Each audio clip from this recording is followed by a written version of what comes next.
Hi, friends. I'm back tonight with chapter 5 of Indian in the Cupboard, and I'm here with Bubba tonight. He'll be here for a little bit while I read.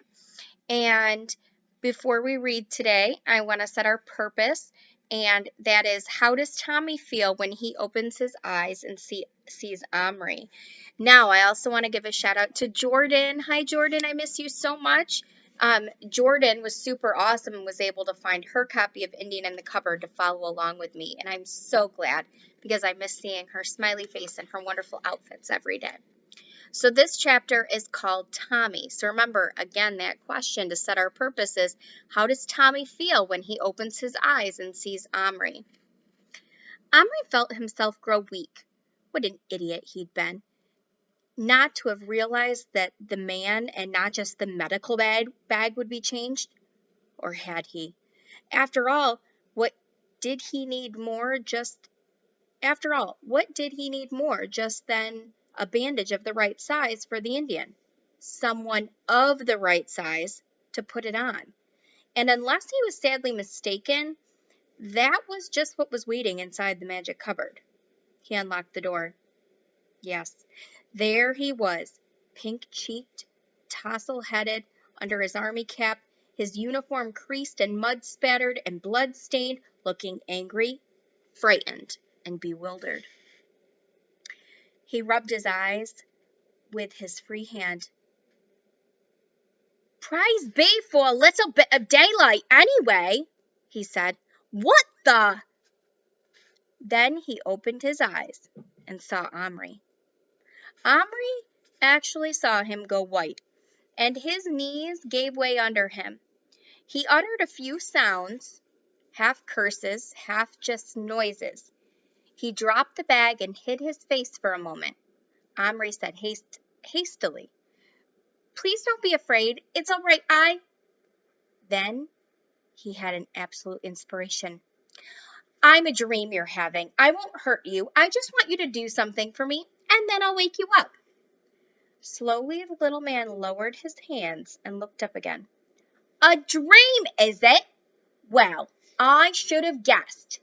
Yes, of course, it would be. The whole rotten war's nightmare enough, though, without giants and—" He stared around Omri's room. "Still and all, perhaps it's changed for the better. At least it's quiet here. Can you bring your bag and climb out? I need your help." The soldier managed a rather sickly smile and tipped his hat in a sort of salute. "Right you are. With you in a tick," he said, and picking up his bag, clambered over to the edge of the cupboard. "Stand on my hand," Omri commanded. The soldier did not hesitate for a moment, but swung himself up by hooking his free arm around Omri's little finger. "Bit of a lark, this," he remarked. "I won't half enjoy telling the fellows about this dream of mine in the trenches tomorrow." Omri carried him to the spot where Little Bear sat holding his leg, which was still bleeding.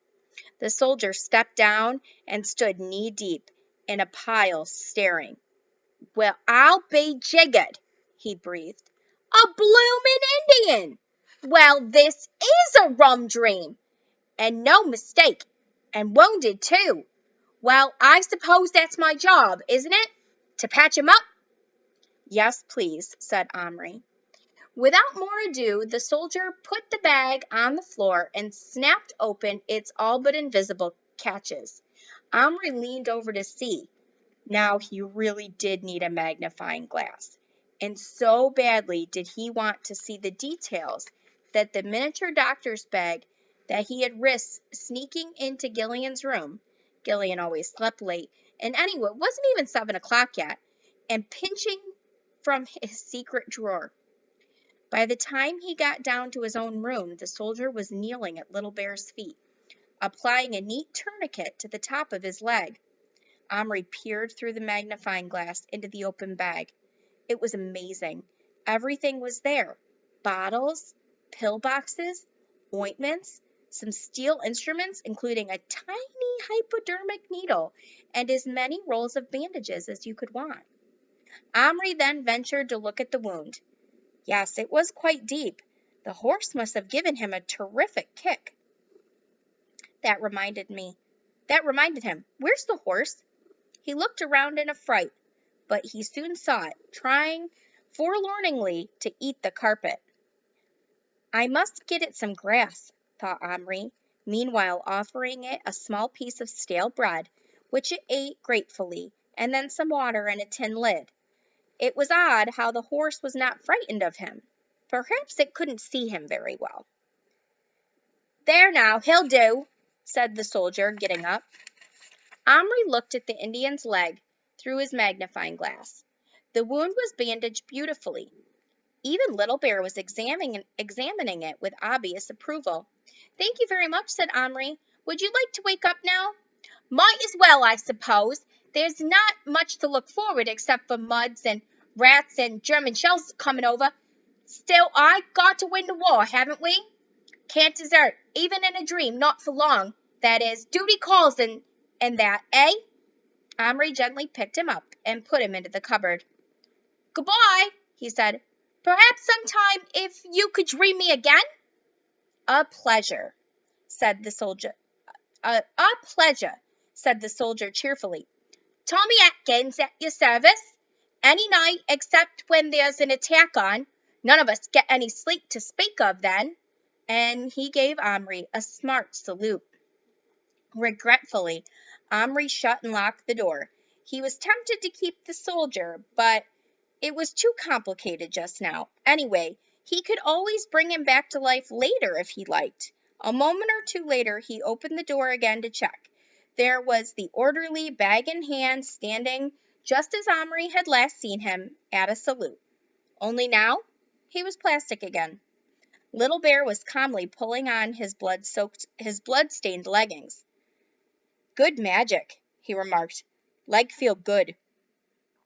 Little Bear, what will you do all day while I'm at school? You bring bark of tree. Little Bear make longhouse. What's that? Iroquois house. Need earth, sticks, posted. Earth? Posts? Earth, posts, bark. Not forget food, weapons, tools, pots, water, fire. There were no quarrels at breakfast that morning. Omri gulped down his egg and ran. In the greenhouse, he found a seed tray that had already been full of soil, well pressed down.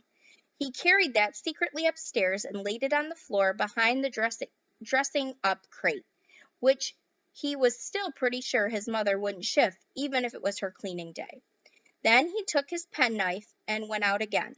Fortunately, one of the trees in the garden had the sort of bark that came off easily, a silvery, flaky kind.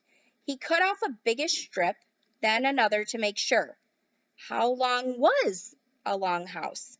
He pulled some grass for the horse. He cut a bundle of thin straw, straight twigs, and stripped off their leaves. Then he went back to his room and laid all of these offerings beside Little Bear, who was seated outside his teepee, apparently saying his prayers. Omri, came his mother's call from downstairs. Time to go! Omri took out of his pocket the corner of toast he had saved from breakfast and cleaned out the last of the corned beef from the tin. There was some corn left as well, though it was getting rather dry by now. He filled up Action Man's beaker with water from the bathroom, pouring a little into the horse's drinking lid. The horse was munching on the fresh grass with every sign of enjoyment. Omri noticed its bridle had been replaced with a halter cleverly made of a length of thread. Omri! Just coming!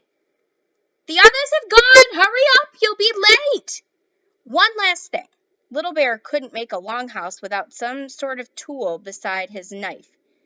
He needed an axe. Frantically, Omri rummaged in the biscuit tin. Ah, a knight wielding a fearsome-looking battle axe. It wasn't right, but it was better than nothing, and would have to do. In a second, the knight was locked up in the cupboard. Omri! 1 second! What are you doing? Crash. The axe was being used on the inside of the cupboard door. Omri wrenched it open, snatched the axe from the startled hands of the knight, who had just in time for one horrified look before he was reduced to plastic again by the slamming of the door. Never mind. He had looked most unpleasant, just as knights must have looked when they were murdering the poor Saracens in Palestine. Omri had very little time for knights. The axe was a beauty, though, shining steel with a sharp edge on both sides of the head and a long, heavy steel handle. Omri laid it at Little Bear's side. Little Bear! But he was still in a trance, communicating with his ancestors, Omri supposed. Well, Little Bear would find everything when he came to. There was quite a trail of split earth leading behind the crate.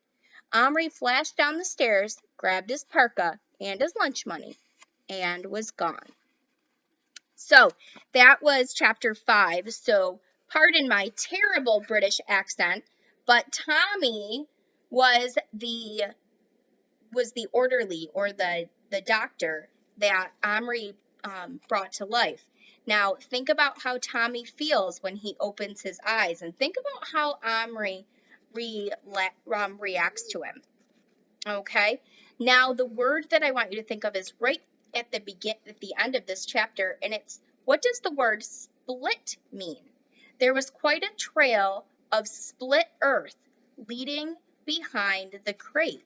So what do you think that means? Because that sounds a little bit different than if I spilt my milk. So think about that and maybe have a conversation with someone at home about it. So Bubba and myself say goodbye. We will not be recording again until Sunday night. So you do not need to listen over the weekend. You can listen on Sunday night. Have a great weekend, and I look forward to seeing you all so soon. Bye!